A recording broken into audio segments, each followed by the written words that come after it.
As a 16-year-old who has not yet necessarily started any foundations or had what could be perceived as an exceptionally turbulent or wild life, a part of me is wondering why I decided to give a TED Talk. It's a very cool opportunity to have, and I'm glad that I decided to do it. But in the process of having to prepare a script, I realized I was giving myself a lot of mental pushback.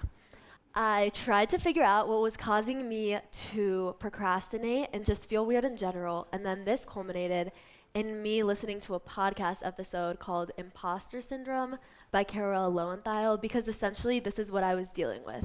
Imposter syndrome, which, to put it shortly, means feeling like an imposter. But as you can probably tell, because you're here right now, I'm currently giving the TED Talk that I just talked about being scared to give. So the issues that were going on in my brain were able to sort themselves out enough for me to complete the task I once predisposed myself to. I decided I was going to talk about how the ways in which we think are influenced and created by the people around us, our society, and the government, and how this can actually be pretty scary on a small scale and a large scale. But the actual message that I wanted to share today is this thing I just said about our minds being formed by our surroundings and conditions is not permanent. It is something that you can change.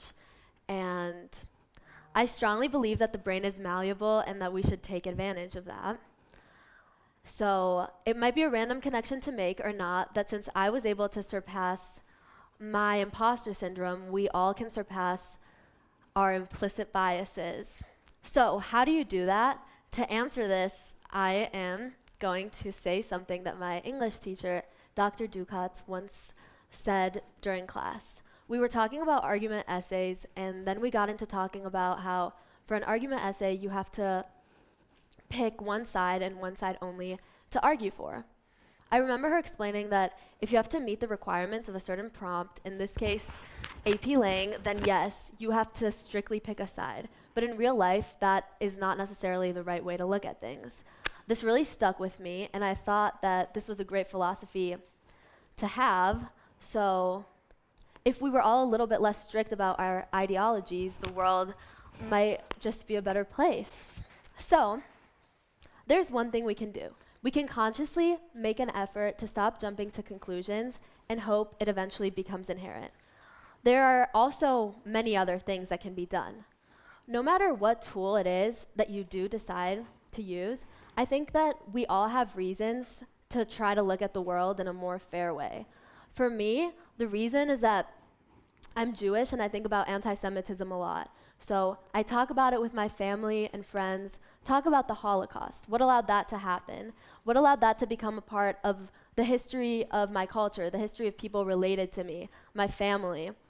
So I'm really scared of ignorance, and I'm scared of being ignorant because I know how it feels to know that people have presumptions about the group you belong to. And I know that a lot of other people feel that way too, for different reasons or the same reason. A lot of people are scared of ignorance.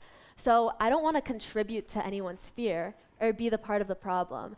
I value truth. And since we covered the fact that being implicitly biased is something that can change, I invite all of you to ask yourselves, what is it that you all value? And what can you do to not get detached from what you value because you're too attached to something else, a belief set? What is it that is going to make you hate bias? And what is it that you have to protect? Finally, what is it that you are going to do to the way that you think to contribute to the greater collective well-being of humanity?